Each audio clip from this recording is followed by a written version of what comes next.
স্বরাষ্ট্র উপদেষ্টা মহোদয় কালকে বলেছেন আওয়ামী ফ্যাসিবাদী সন্ত্রাসীদের খুব আমরা হারাম করে দেব।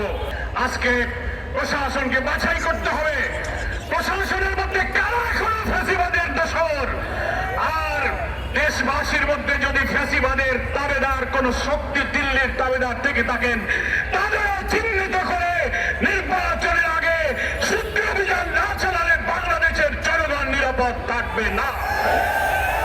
বিরোধী দল মতের সভা সমাবেশ মিটিং মিছিল নিরাপদ থাকতে পারে না। জাতীয় নির্বাচনের এই প্রাক্কালে জামাত ইসলামী এই ঐতিহাসিক জাতীয় সমাবেশের প্রাক্কালে আজকেই সরকারের কাছে আমরা দাবি করছি এ ব্যাপারে আপনি তাৎক্ষণিক পদক্ষেপ গ্রহণ করুন। যদিও স্বরাষ্ট্র উপদেষ্টা মহোদয় কালকে বলেছেন আওয়ামী ফ্যাসিবাদী সন্ত্রাসীদের খুব আমরা হারাম করে দেব, আপনার কথার বাস্তবায়ন দেখতে চাই।